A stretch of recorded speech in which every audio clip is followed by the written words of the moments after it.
llegamos hacia el tercer día de estas charlitas, ratificando lo que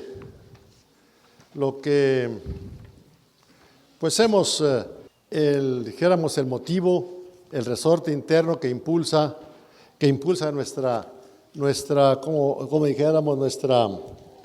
charla de esta cuaresma. Fundamentalmente lo hemos escuchado hoy, este texto, este tema tan intenso sobre la conversión. En la primera lectura leímos lo relativo a esa leyenda, a esa gran obra que es el Nínive, una obra posterior, dijéramos un gran trabajo literario en la que esta ciudad extranjera y todo le es enviado un profeta y invita a la conversión. Invita a la conversión. A todos por igual, desde los humanos hasta los animalitos. Hasta los animalitos tienen que entrar en ese camino de penitencia. Y después Jesús va a tomar este relato bíblico para hablar de una cosa muy seria, que les dice: yo les aseguro que el día del juicio va a ser mucho más riguroso para nosotros. Porque si en Nínive, que se convirtió con la predicación de Jonás, si hubiera hecho lo que se ha hecho aquí, Nínive estaría de pie todavía. Pero bueno, pues no entendió, no comprendió lo que haya sido y como haya sido. El asunto es que Jesús le dice al pueblo de Israel: en esto está su futuro. Y la idea nuestra es ver que todas estas, como dijéramos, recomendaciones de Cuaresma, la oración, la escucha de la palabra de Dios, la oración, la limosna, ¿verdad?, la caridad, los ayunos, y el ayuno que yo quiero es nos decía Isaías, ese amor fraterno. Ese es el ayuno que yo quiero, forman las estructuras de la Cuaresma. Llegamos al cuarto domingo y el tema tercer día y tercer domingo de Cuaresma, llegamos a un tema muy, muy bonito y quiero centrarme en cuanto Julius Maximus, al que le agradecemos mucho su presencia, nos lo ponga en pantalla. Es el tema del domingo tercero de la Cuaresma, es un tema del agua. No, aún para nosotros el agua, el agua sencillamente es vital. Pero no hablamos aquí de la Junta Central de Aguas ni nada, hablamos del agua en la existencia humana. Hay agua, hay vida. Si no hay agua, no hay vida. Dicho entre paréntesis, se me hace que uno de los pecados capitales graves de nuestra ciudad, que tiene mucha agua y buena, tiene un desperdicio tremendo de agua. Y podemos vivir sin internet y sin gasolina, pero sin agua no podemos vivir. Entonces, este domingo, en la primera lectura de ese domingo, se refiere a una experiencia del pueblo de Israel en el desierto, una experiencia que pasa a ser típica. El pueblo, Dios lo ha sacado de Egipto y lo lleva a la libertad. Lo saca de la tierra de la esclavitud y vamos a la libertad. Lo va llevando por el camino, por el desierto. La Cuaresma también se describe con la imagen, se presenta con la imagen del desierto.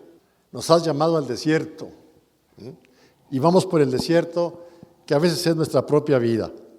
Y en cierto momento, por el desierto, el pueblo, torturado por la sed, fue a protestar contra Moisés diciéndole: ¿nos has hecho salir de Egipto para hacernos morir de sed en el desierto? ¿A nosotros, a nuestros hijos y a nuestros ganados? Después le van a decir: estaban mejor en Egipto. ¿Cómo intentas sacarnos de aquí? Y Moisés le dice al Señor: ¿qué vamos a hacer con este pueblo? Moisés muchas veces quiso decir, ya no puedo con él. A ver qué hacemos con este pueblo de tan dura cabeza. Este episodio se conoce como el episodio en el que el pueblo de Israel murmura contra Dios. Murmurar significa dudar, poner en tela de juicio su providencia, su amor y el camino por donde Dios lo va guiando. En el Salmo 94 de ese domingo, que rezamos todas las mañanas para abrir la oración de laudes, se habla de, precisamente, y que nos dice, es que escuchemos la voz del Señor. Ojalá no endurezcáis hoy el corazón como en Meribá, como el día de Masá en el desierto, cuando vuestros padres me pusieron a prueba y dudaron de mí, aunque habían visto mis obras. Dudar de Dios.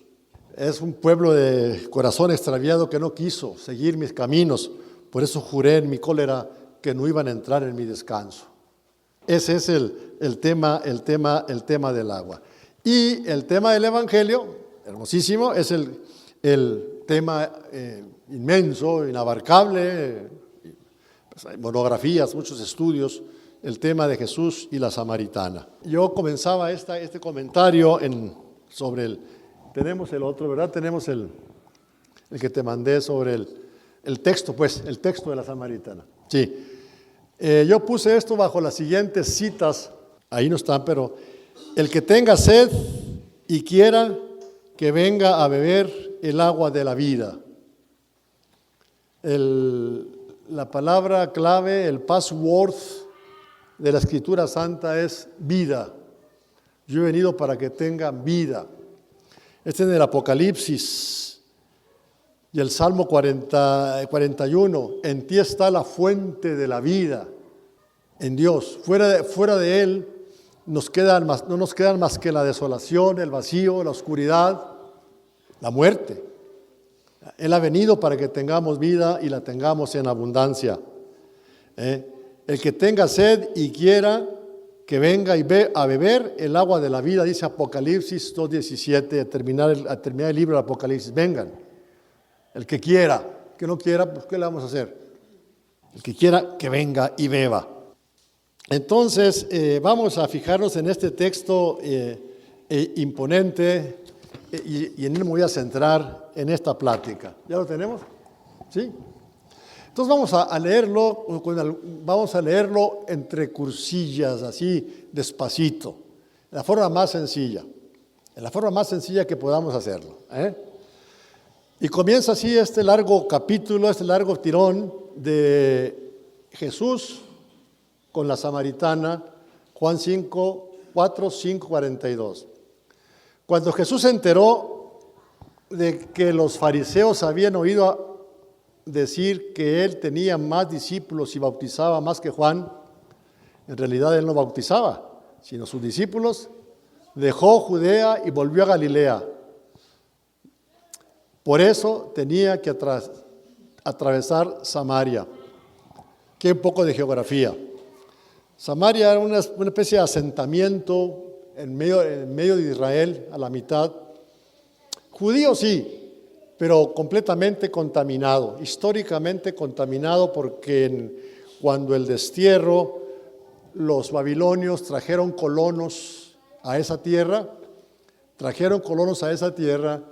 y se mezclaron con los judíos, y los judíos ortodoxos los despreciaron siempre los despreciaron, y incluso cuando reconstruyeron el templo no aceptaron ayuda de los samaritanos. Cuando querían ofender a alguien le decían, eres un samaritano. Así le dicen a Jesús una vez, tú eres un samaritano. Entonces eran muy despreciables los samaritanos. No por nada Jesús o el Evangelio encontramos que Jesús pone ciertos personajes samaritanos, como la parábola del buen samaritano, precisamente para indicar que van a ser esos, los despreciados, los que vemos como gente sin importancia, van a ser como el preludio de que el Evangelio irá a todos los pueblos. Bueno, llegó a una ciudad de Samaria llamada Sicar. cerca de las tierras que Jacob había dado a su hijo José. Ahí se encuentra el pozo de Jacob. Todos estos son elementos importantísimos. Jacob es el padre de Israel, es Isaac, Jacob, el tercero en la generación, Abraham, Isaac y Jacob. Ahí, Jacob. Esta es la tierra de Jacob, la que Dios le dio. Entonces aquí, incluso aquí está en el medio del desierto, el pozo, el agua. Hay cositas mínimas que nos dicen mucho si las tenemos en cuenta. Esos tiempos, y todavía no muy lejanos, antes de la agua entubada y demás cosas, había norias dentro de las casas. En mi casa de mi infancia, una noria magnífica, pero en otras partes había que ir a pozos fuera del pueblo para traer agua, para sacar agua, en cántaros. Entonces había que cuidar mucho el agua. Había mucha agua, no se gastaba, no se tiraba ni se desperdiciaba porque había que ir por ella todos los días a eso. Entonces, en ese desierto y en ese lugar de Sicar es la tierra del patriarca Jacob. Ahí estuvo Jacob. Bueno, Jesús, fatigado del camino, se había sentado junto al pozo. Son cositas que, digamos, Jesús se cansaba. Sentía a veces rendido al máximo. Participó de nuestra naturaleza en todo. Cansancio y todas esas experiencias a veces que nosotros también sufrimos. Y se sentó en el pozo al mediodía, a la hora del calor intenso. Fatigado del camino, se había sentado junto al pozo, en el brocal del pozo. Era como el mediodía, la hora del calor sabroso en el desierto. Una mujer de Samaria fue a sacar agua y Jesús le dijo, dame de beber. El diálogo se va a tornar muy importante. Podría ser una historia sencillamente, dame de beber. Y entonces, pues nada, la mujer, a sus discípulos se habían ido a la ciudad a comprar alimentos. Jesús estaba solo con la mujer, cosa por demás escandalosa, inédita, que un hombre estuviera hablando con una mujer en el judaísmo de entonces, a solas, en despoblado. Eso era impensable sencillamente. Pero bueno, Jesús es un iconoclasta en este punto. Incluso hay una obra muy, no está traducida, pero una obra muy importante sobre el feminismo en la vida de Jesús. El papel que las mujeres juegan en la vida de Jesús, incluso en el Nuevo Testamento. Ahora que estamos hablando de los feminismos, es importantísimo. Y así, pues, dame de beber. Ese es el primer punto que nos fijamos. Pide de beber. Igual era, dame agua esta, pero las cosas van más allá. La samaritana le respondió, ¿cómo? ¿Tú eres judío y me pides de beber a mí, que soy samaritana? Porque las relaciones entre samaritanos y judíos estaba completamente rota. Ni hablarse, menos en estas circunstancias. En efecto, dice San Juan, los judíos no se tratan con los samaritanos. Y Jesús le respondió, si conocieras el don de Dios y quién es el que te dice, dame de beber, tú misma se la habrías pedido y Él te habría dado el agua viva. El agua viva. El diálogo tiene unos matices psicológicos importantísimos que lo hacen andar. Y aquí, si ustedes me perdonan lo coloquial, Jesús tiene una bola muy encimada y muy fuerte. Si conocieras el don de Dios y quién es el que te pide de beber, tú le pedirías a Él. Y Él te daría agua viva, no el agua estancada.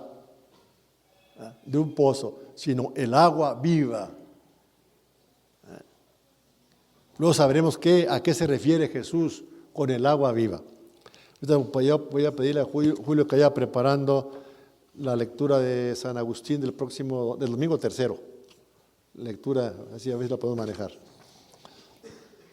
No traje mi tablet, por eso no la puedo tener aquí. Entonces, aquí está la primera escena. La segunda, le dijo ella: Señor, no tienes nada para sacar el agua y el pozo es profundo. ¿De dónde sacas agua viva? ¿Cómo le vas a hacer? ¿Eres acaso más grande que nuestro padre Jacob, que nos ha dado este pozo, donde él bebió lo mismo que sus hijos y sus animales? Aquí entró un factor tremendo. Enfrenta esta mujer la tradición bíblica, su religión, con el hombre que tiene enfrente. ¿Por quién te tomas tú? Y mete el tema de los patriarcas, de la religión. Este lugar y este pozo nos lo dio nuestro padre Jacob. Nos lo dio nuestro padre Jacob. Jesús le respondió: el que beba de esa agua volverá a tener sed. Jesús sigue tirando en una dirección muy precisa. Dice hermosamente San Agustín, él tenía sed de la sed de aquella mujer, o sed de la fe de aquella mujer. Y el diálogo se va a tornar mucho más interesante cada vez. Y Jesús le dijo: el que beba de esta agua que está sacando aquí, volverá a tener sed. Ah, caray. No cabe duda que Jesús está manejando aquí genialmente la psicología femenina. La está llevando. San Agustín dice que esta mujer representa a la iglesia de todos los tiempos, a la humanidad entera, a la que Jesús le ofrece un agua que quita la sed para siempre, que brota, que salta hasta la vida eterna, Pero el que bebe el agua que yo le daré, nunca más volverá a tener sed. El agua que yo le daré se convertirá en manantial que brota hasta la vida eterna. Ahora sí, ya son palabras mayores. ¿De qué estamos hablando? La mujer lo enfrenta con la tradición, nada menos que con el santo patriarca Jacob. ¿Te crees tú más que él? Yo nomás te digo que el que beba del agua de este pozo volverá a tener sed. Entonces, pero el que beba del agua que yo le voy a dar, nunca jamás volverá a tener sed. El agua que yo le daré se convertirá en él en un manantial que salta hasta la vida eterna. Cualquier oyente, supongamos que nosotros no fuéramos cristianos, más o menos lo somos, que leemos este texto en una universidad japonesa, ahorita China no, porque está peligroso ir para allá, pero una universidad japonesa, ante estudiantes de literatura, y se van a maravillar, porque va un increscendo. Y Jesús está manejando la situación con mucha habilidad. Está metido en la psicología femenina completo. La curiosidad, el por qué, y esto y aquello. Bueno, el que beba de esta agua siempre tendrá sed. Del agua que bebemos nosotros todos los días, en nuestros deseos, la sed de las cosas que manejamos en este mundo, siempre tendremos sed. Que tenemos mucho dinero, queremos más. Que tenemos mucho esto, queremos más, porque nuestro corazón estará siempre inquieto. Hay en nosotros una sed que nunca se apaga, de felicidad, de plenitud, de belleza, de vida. Muchas cosas que quisiéramos tener, pero nuestra sed. Pero el que beba del agua que yo le daré, nunca más volverá a tener sed. Ah, caramba, le dice la señora, está muy bueno eso que me dices, porque y además el agua que yo le daré se convertirá dentro de él en un manantial que brota para dar la vida eterna. ¿A qué se refiere? Vayamos adelante. Señor, le dijo la mujer, burlona, media así, como quien dice, choteando la mercancía, ¿verdad? Así como, a ver, ¿qué trae este individuo? Señor, le dijo la mujer, dame de esa agua para que ya no tenga sed y no necesite venir a sacarla todos los días. La mujer le voltea la jugada, con mucha astucia también, burlándose, riéndose, con una ironía. Es que tú vas a hacer un agua viva y se me va a quitar la sed. Pues dame de esa agua para que ya no tenga yo que venir todos los carambas días a beber, a sacar agua de aquí con el cántaro. Como era en la antigüedad, los pozos estaban fuera de las ciudades, de los pueblos, se iba y se traía la... pues la mujer aquí maneja una ironía, una burla, un sarcasmo fino. A ver, y entonces, bueno, Jesús juega una carta durísima. Le dice Jesús, así muy el estilo judío, se sale con por otro lado. Le respondió Jesús, ve, llama a tu marido y vuelve aquí. Acá. Ahora sí que me la cambió de todas. Ahora sí que. Hace muchos años, puedo decir nombres y todo, platicaba yo con el señor Francisco Villarreal, que fue presidente municipal, Pancho Villarreal, sí, se llamaba. Fui a su casa varias veces a platicar con él y decía que este pasaje le fascinaba y que en este pasaje él veía a un Jesús muy dominante y casi abusivo del poder, decía él, como que fuerte, decía él, como que abusa de su poder, de todo, con aquella mujer. Hoy diríamos, era machista, bueno, no tenía nada de eso para nada, lo vamos a ver enseguida. Llama a tu marido, y luego vuelve, y seguimos hablando. Bueno, está bien. Y la mujer le respondió, no tengo marido. Tienes razón al decir que no tienes marido, porque has tenido 5 y el que ahora tienes tampoco es tu marido. En eso has dicho la verdad. Así es una recta de 105 millas por esquina de afuera, así, imbateable. Pero no hay complejos, no hay humillación, no hay nada. La mujer también está observando una conducta muy bonita, muy propia, si bien se está defendiendo como puede, lo está haciendo también con una cierta o con una gran honestidad de su vida. Así es que el que tienes ahora tampoco es tu marido, en eso has dicho la verdad. La mujer le dijo entonces, ojo con esto, Señor, veo que eres un profeta, no estamos en el primer escaloncito, veo que eres un profeta. Está descubriendo a Jesús, paulatina, lentamente aquella mujer. Dice nuestro padre Agustín, que simboliza la humanidad. Eres profeta. Y aquí entra la mujer al tema de la religión. Dice, Señor, veo que eres un profeta. Nuestros padres adoraron en esa montaña a Dios, obviamente, y ustedes dicen que es en Jerusalén donde tenemos que adorar al Señor. ¿Se fijan cómo dame un poquito de ver, ya estamos en un tema brutalmente trascendente, como es la adoración a Dios, cómo es el verdadero culto a Dios, cómo tenemos que adorar a Dios, cómo hay que hacerle?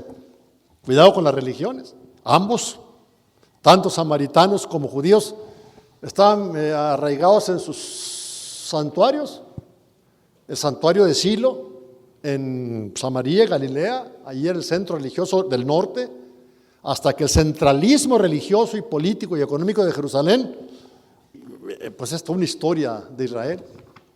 Entonces, pero eso no nos interesa tanto, sino que veamos con mucha atención esto. Veo que eres un profeta. Entonces, nuestros padres adoraron en esta montaña a Dios y ustedes dicen que hay que ir a Jerusalén, que si no vamos allá no lo podemos adorar. Las religiones. Jesús le respondió, ojo, créeme mujer, llega la hora en que ni en esa montaña ni en Jerusalén se adorará al Padre. Aquí estamos asistiendo a un cambio total de los testamentos. Ya Dios no estará en un lugar, ya no habrá lugares exclusivos en los que se quiera encerrar a Dios, mantenerlo ahí.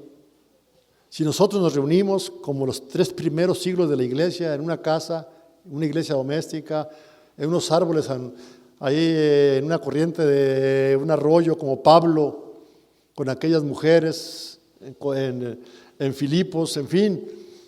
Ahí celebramos la misa como algunos padrecitos aquí en nuestra ciudad, ahí con una enramada afuera, ahí en el techo, ahí en la intemperie prácticamente. Ahí está la comunidad de Jesús. No está en la belleza de los templos, estos nos sirven. Alabado sea Dios que estamos protegidos de la inclemencia, pero no está ahí. Allí no lo puede contener nadie.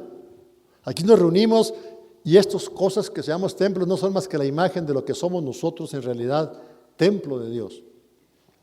Templo de Dios. Créeme, mujer, que llega la hora en que ni aquí ni en Jerusalén se adorará al Padre. Y Jesús aprieta el tornillo más, porque él es judío. Ustedes adoran lo que no conocen. Nosotros adoramos lo que conocemos, porque la salvación viene de los judíos. ¿Y sí? Del judaísmo. Es la matriz del cristianismo. Pero se acerca la hora y ya ha llegado en que los verdaderos adoradores del Padre adorarán al Padre en espíritu y en verdad. Porque esos son los adoradores que quiere el Padre. Dios es espíritu y los que lo adoran deben hacerlo en espíritu y en verdad. Y cuando oramos a Dios en espíritu y en verdad, podemos estar celebrando la Eucaristía Santa para adorar a Dios aquí, abajo de un árbol, donde sea. Donde hay una comunidad viva que cree, que ora, que espera, que se compromete, que participa. Ahí estamos. La mujer dijo, fíjense, otro brinco más. La mujer va dando saltos impresionantes en la narrativa. Es una creación literaria dramática de altísimos vuelos literarios. La mujer da otro paso más arriba. Cuando oye hablar ya ahora del culto, ¿dónde va a ser el culto? Le dice la mujer, yo sé que el Mesías llamado Cristo debe venir. Cuando Él venga, nos lo explicará todo. Y Jesús le respondió, yo soy yo soy el que habla contigo. Llega esta mujer, todo empezó por pedir un vaso de agua, pero realmente Jesús iba mucho más allá del vaso de agua. Hermosamente lo tiene nuestro Padre San Agustín. Nuestro Padre San Agustín, ¿este es? ¿Sí? Nuestro Padre San Agustín, genial, es una cosa, es una maravilla. ¿Dónde comenzamos? Sacar agua, llegó la mujer. Esta mujer es figura de la iglesia, no justificada aún, pero en vías de justificación, ya que de eso se trata el relato. Llegó ignorante de lo que allí le esperaba, encontró a Cristo y éste le dirigió la palabra. Veamos qué palabras y por qué. Llegó una mujer samaritana a sacar agua, pero fíjense, dice Agustín, representa a la iglesia, sobre todo a la iglesia naciente, a la iglesia que iba a ir por los países no judíos, que iba a salir de la matriz del vientre judío para ir por el mundo. Eso es fantástico. Nuestro Padre Agustín llegó, los samaritanos no se hablan, concuerda con el simbolismo del relato el hecho de que esta mujer, figura de la iglesia, venga de un pueblo extranjero, ya que la iglesia había de venir de entre los extranjeros gentiles, de los que no eran de la raza judía. Por tanto, oigámonos a nosotros en sus palabras, reconozcámonos a nosotros en ella y en ella demos gracias a Dios por nosotros. Esta mujer, dice Padre Agustín, es figura de la iglesia. Es lo que la iglesia tiene que ser, buscar a Cristo, tener sed de Cristo. Eso es todo lo que está en juego. Eso es fantástico. Creyó en efecto en aquel que quería ser la figura de nosotros. Llegó pues a sacar agua, había venido simplemente a sacar agua, simplemente como acostumbraba a hacerlo todos los días. Jesús le dijo, dame de beber. Ya vimos eso. Y el diálogo es progresivo, avanza, hasta que llega a este momento cumbre. a este momento cumbre hermoso, hermoso momento. Ya cuando ella se ve, vamos a decirlo, en la lógica formal, se ve acorralada, se le vuelve a salir, veo que eres un profeta. Ahora le dice, yo sé que el Mesías llegará, llamado Cristo, debe venir. Cuando Él venga, nos lo explicará todo.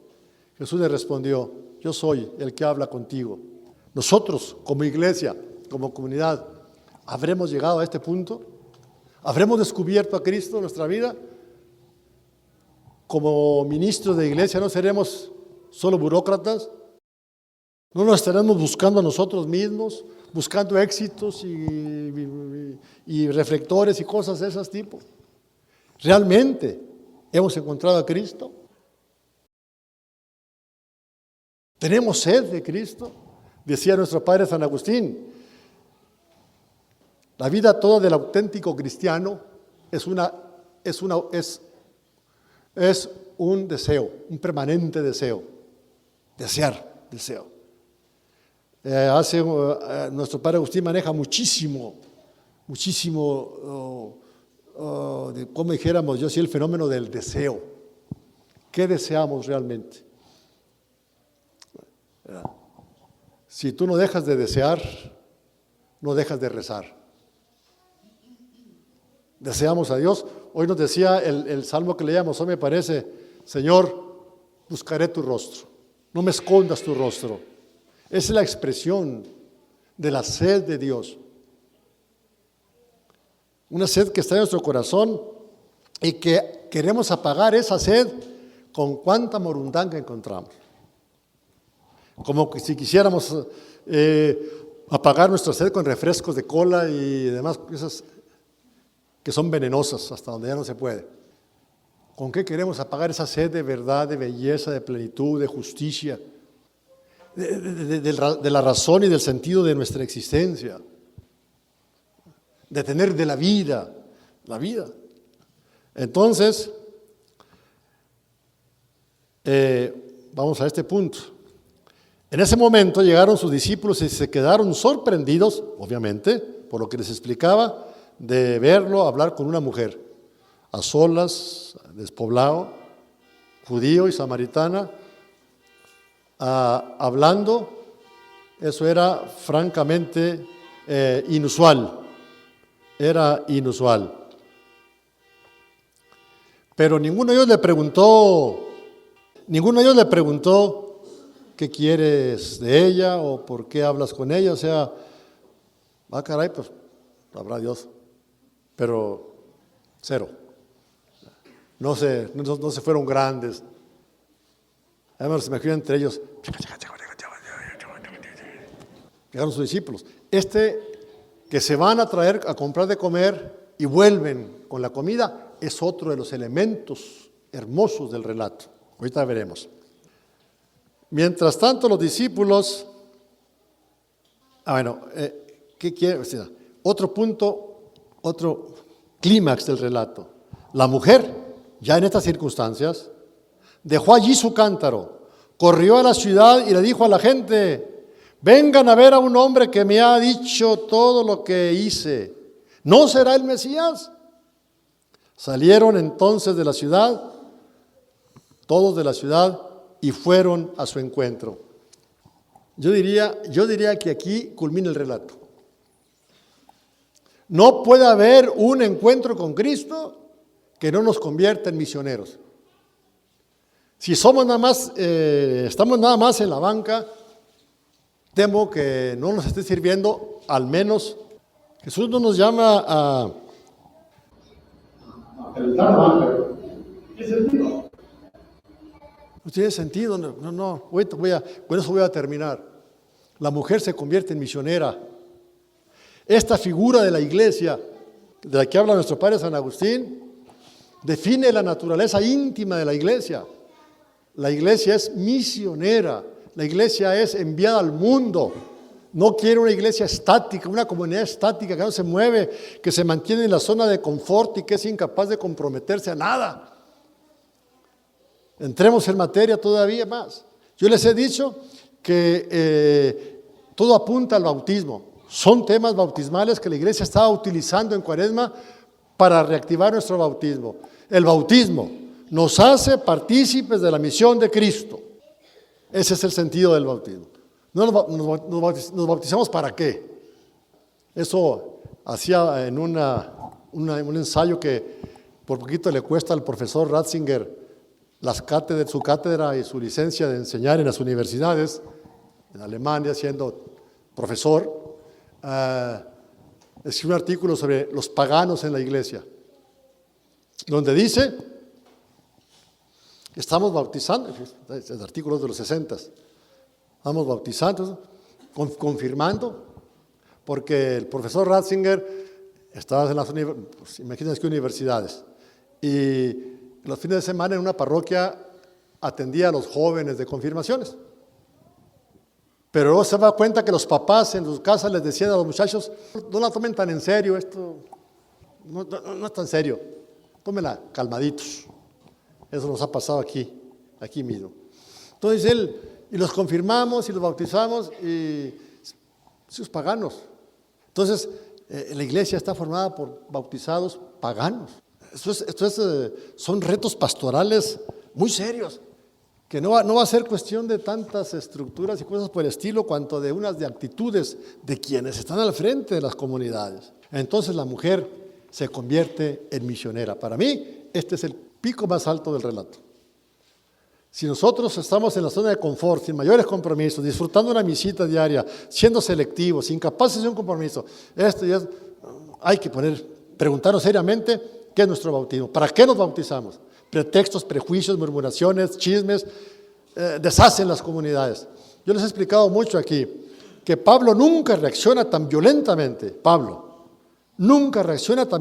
en sus cartas a las comunidades como ante el chisme, la murmuración, la difamación, las disensiones, los pleitos, porque esos son anticongelantes, anticoagulantes, no permiten que una comunidad se haga sólida.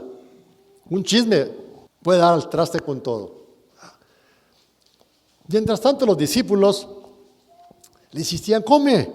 Aquí viene otro tema muy simpático. Come, maestro. Pero él les dijo, yo tengo para comer otro alimento que ustedes no conocen. Los discípulos se preguntaban entre sí, ¿alguien le habrá traído de comer? Juan usa mucho en su evangelio los malentendidos, ¿verdad? Los maneja así. Pensaron, alguien le trajo de comer, pero Jesús les respondió, mi comida es hacer la voluntad del que me envió y llevar a cabo su obra. Esta es la máxima para todo cristiano que quiera hacerlo en realidad, la voluntad de mi Padre. Yo no estoy aquí, ni vengo aquí para hacer mi voluntad, mis gustos, mis preferencias, ser selectivo, digo yo a veces quirúrgico, no, eso sirve, nada. Como todo en la vida es cuestión de disciplina. Hablando de Santa Teresa de Jesús, dice uno de sus biógrafos, Teresa de Jesús y todos los santos también, es un monumento a la disciplina. Monumento. La oración no es que si tenga ganas o no tenga ganas. Teresa de Ávila se pasó la mayor parte de su vida en un desierto espiritual, pero nunca dejó la oración. Y escribe hermosamente sobre la oración. Como todo en la vida, también la vida cristiana es disciplina, es perseverancia, es valentía, es arrojo. Entonces Jesús le dice, mi comida es hacer la voluntad del que me envió y llevar a cabo su obra. La otra comida ahí como quiera la hacemos. Fíjense, ¿dónde empezamos? Dame de beber. ¿Y dónde vamos ya? Esto se fue hacia lo más alto. Aquí hay un tema que me hace un poquito de ruido, como que se sale del contexto. Jesús les dice, ustedes dicen que aún falta 4 meses para la cosecha, pero yo les digo, levanten los ojos y miren los campos. Ya están madurando para la pizca. Ya el pescador recibe su salario y recoge el grano para la vida eterna. Así el que siembra y el que cosecha comparten una misma alegría, porque en esto se cumple el proverbio, uno siembra y otro cosecha. Tenemos pasajes paralelos en otros evangelios. Cuando Jesús ve las mieses, los trigales rubios mecidos por el viento que hacen horizonte en su patria, en Galilea, tierra fértil, le dice a sus discípulos, miren, la mies es mucha, hay demasiado que hacer, pero muy pocos trabajadores hasta la fecha. ¿A dónde apunta todo esto? ¿A dónde va apuntando? Nos va llevando hacia nuestro compromiso bautismal. Yo los envié a cosechar donde ustedes no han trabajado. Otros han trabajado y ustedes recogen el fruto de sus esfuerzos.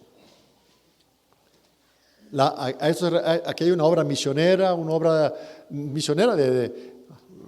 que deriva un poquito del tema de la mujer que se convierte en misionera. Y luego vuelve a agarrar el tema.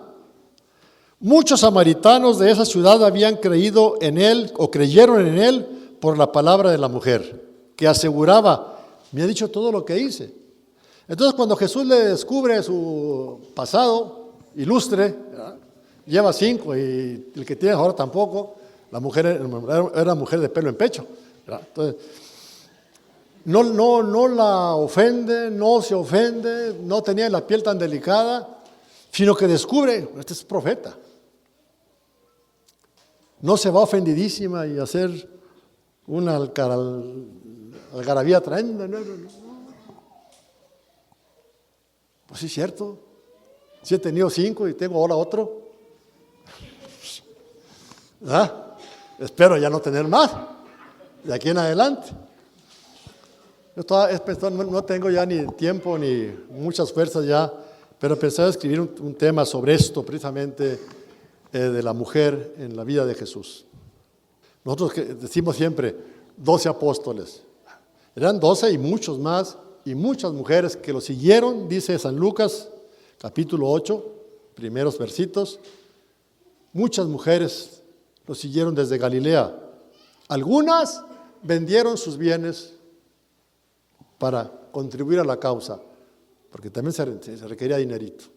Y lo siguieron hasta el pie de la cruz, cuando ya los muy machos ya no estaban ahí, empezando por el apóstol Pedro. Se habían ido. Juan, nos presenta a Juan allí, pero el caso es de que los discípulos se desaparecieron, ¿verdad? Bueno, le dijeron eso.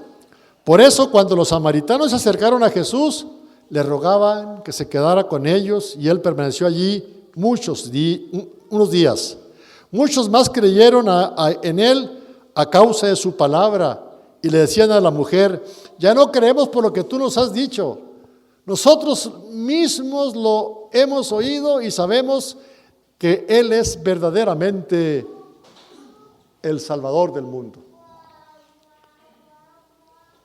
Ahí, él es el Everest del relato.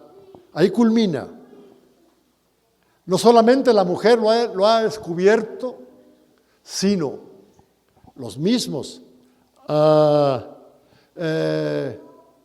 samaritanos, que son figuras de la iglesia, decía nuestro padre Agustín, ya no creemos por eso, sino porque nosotros mismos hemos visto que Él es el Salvador del mundo. Fíjense, empezamos, dame tantita agua así por favor, y empieza un diálogo vivo. Quiero terminar compartiendo a ver si, no la traigo aquí muy a la mano, pero creo que sí.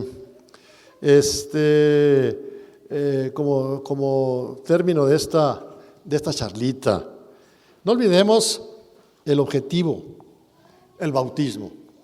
El bautismo nos hace partícipes, nos hace pueblo de Dios, pueblo sacerdotal, pueblo real, pueblo profético. Profético es el que anuncia, el que habla en nombre de Dios. Somos un pueblo enviado al mundo, pueblo sacerdotal, que intercede, el sacerdocio común, partícipes de la misión de Cristo. En la confirmación, como su nombre lo indica, se confirma esta misión. De hecho, el sacramento de la confirmación tiene el carácter de la plenitud del Espíritu para ser testigos. testigos de Cristo. Este autor trae una media paginita muy hermosa sobre la misión. Cuando se afronta esa falta de convencionalismos, gana sin duda en peso e importancia otro problema que hoy en buena parte genera una confusión, a saber, el problema de la misión. La jurisdicción de nuestra parroquia es tierra de misión. El cristianismo es por naturaleza una religión misionera y no una religión popular y naturalista, por tradición. Es increíble la cantidad de bautismos, pero ¿y qué sacamos de ahí? Entonces, la Cuaresma nos invita a renovar nuestro propio bautismo. Decía San León Magno, es para los que se van a bautizar, pero nosotros que ya estamos bautizados tenemos que prepararnos como si fuéramos a ser bautizados la noche de la vigilia pascual.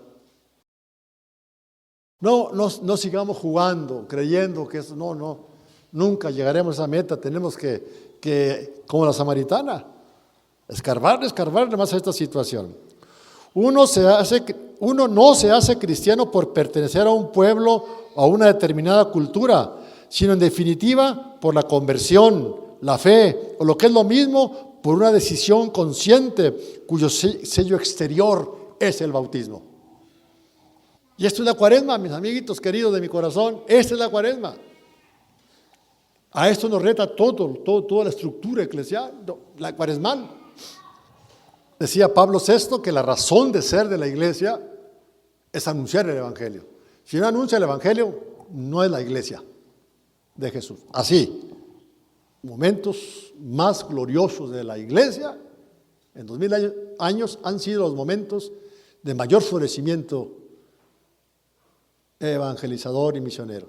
Siglo XVI, XVII en América, desde la Tierra de Fuego de la Patagonia hasta la Alta California. Los misioneros. Entonces ya estamos viviendo y cosechando lo que ellos sembraron. Lo que ellos sembraron. Nomás hay que leer a los misioneros, todos, Fray Junípero Serra, el Padre Quino, todos los misioneros, todos. Eso es. No son cositas así de sentimentales, ni de ganas, ni de momentos, ni nada. Cuando el vigor misionero del cristianismo se entumece, cuando la iglesia se acomoda exactamente igual que los demás grupos, aunque con ellos se creen en muchas ocasiones algunas dificultades incomprensibles, pronto deja de haber el agua viva, por cuyo frescor suspiran los hombres atormentados. Alguien ha dicho, hoy en nuestra iglesia hay muy poca agua viva. Por eso es decisivo nuestra participación en la liturgia y meternos en esta dinámica. Es la conversión. Sentimentalismos, pieles muy delicadas y que yo sí, que yo no y que no. ¿Cuánta sed hay en nuestro mundo? ¿Cuánta necesidad espiritual? ¿Cuánta? ¿Dónde tiene su origen tantas cosas tan tristes? ¿Ya? En lo que va del mes, 4 días, llevamos 30 y tantos muertos, menos de ahora en la noche. Ya, ¿qué coronavirus ni qué nada? Esto sí mata. Nuestros niños hermosos, nuestros jóvenes, los que están haciendo hoy, hermanitos queridos,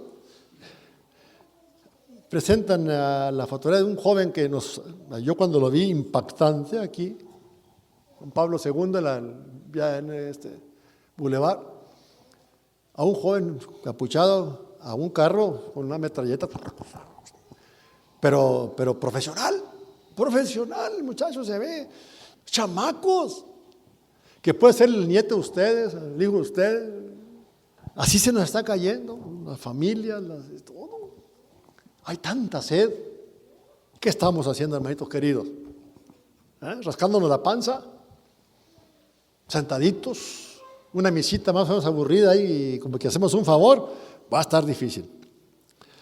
En último término, el cristianismo no logra la fuerza misionera La fuerza de convicción operada por Espíritu mediante un estudio de mercado para proponer después ofertas más o menos problemáticas. Esto quiero que me lo digan muy bien en todos lados.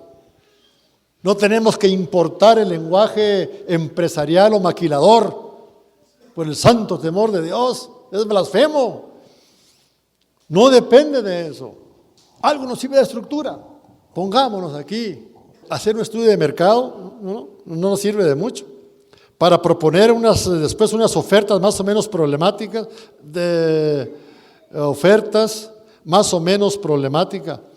por importante que todo ello sea para la pastoral, sino que lo logra sobre todo con el redescubrimiento y la reapertura de la persona entera al mensaje de Jesús. Catecismo a los niños, llevar a los niños al encuentro con Jesús. La catequesis, poner en contacto con Jesús. La catequista pone al catequizando en contacto con Jesús. ¿Qué ha hecho la samaritana? Hasta el cántaro se le olvidó. Ahí dejó el cántaro. ¿Para qué quiero cántaros ya? Ahí se queda. Voy a traer gente Es imposible conocerlo y no amarlo y no darlo a conocer. Eso es lo que este relato imponente nos habla. A ello se llega por el ahondamiento y profundización en el cristiano originario y puro, así como por el experimento creativo de la fe. Frente a los convencionalismos cristianos eclesiásticos y sus tendencias a la absolutización, frente a sus dogmáticas y catecismos, es preciso plantear una y otra vez el problema del origen, es decir, el problema del Jesús originario, de los evangelios, el cristianismo originario de la iglesia primitiva. Hay que volver ahí. Lo que más o menos está haciendo la iglesia contemporánea a raíz del Concilio Vaticano II es volver a los padres de la iglesia, a los primeros 4, 5, 6 siglos. ¿Cómo lo hicieron aquellas gentes? Para empezar, bautizaban una vez al año. En una entrevista se pregunta a Papa Benedicto, ¿debemos seguir bautizando a los niños? ¿Qué garantía tenemos? Aquí bautizamos al por mayor. ¿Sí? Viene, bautiza. Nuestras iglesias temo que se nos estén convirtiendo en una especie de registro civil. Vamos a registrarlo, a bautizarlo. Después que ya cumplió que la primera comunión, que los 15 años si hay chance, y luego se va a casar. Aquí está todo el registro parroquial. Y luego venimos a pedir un acta. Por razón Pablo dice, no, a mí Cristo no me envió a bautizar, sino a anunciar el Evangelio. Hay otros que bauticen, etcétera. Hay que repensar de continuo la propia fe y tener la audacia de seguir meditando nuestra fe, nuestra vocación, nuestro bautismo, siempre. Pronto se pondrá entonces de manifiesto lo que aún existe de fuerza misionera en la iglesia. No son nuestras estrategias, por buenas que sean, sino la fuerza del Espíritu que nos transforma. Bien, mis queridos amigos, ¿y dónde terminamos? Que aún desde el punto de vista narrativo, meramente literario, y la que veremos mañana está peor, obra maestra de la narrativa de San Juan. Toda la teología narrativa de San Juan, bellísima. Yo con eso termino. Gracias por su presencia. Creo que ya nos gustó el agua un poco y los correos contradictorios que nos damos. Bueno, muchas gracias. Muchas gracias. Y nos despedimos con la oración que Jesús nos enseñó, que seamos buenos cristianos comprometidos con Cristo. Donde se concreta nuestra pequeña comunidad parroquial. Padre nuestro, que estás en el cielo, santificado sea tu nombre. Venga a nosotros tu reino. Hágase tu voluntad en la tierra como en el cielo. Danos hoy nuestro pan de cada día. Perdona nuestras ofensas, como también nosotros perdonamos a los que nos ofenden. No dejes caer en la tentación y líbranos del mal. Amén. Saludamos a María, la mujer libre, la mujer plena, nuestra madre. Digámosle, Dios te salve María. Bendita eres entre todas las mujeres y bendito es el fruto de tu vientre Jesús. Santa María, Madre de Dios, ruega por nosotros pecadores, ahora y en la hora de nuestra muerte. Amén. Señor nos bendiga, nos guarde de todo mal y nos lleve a la vida eterna.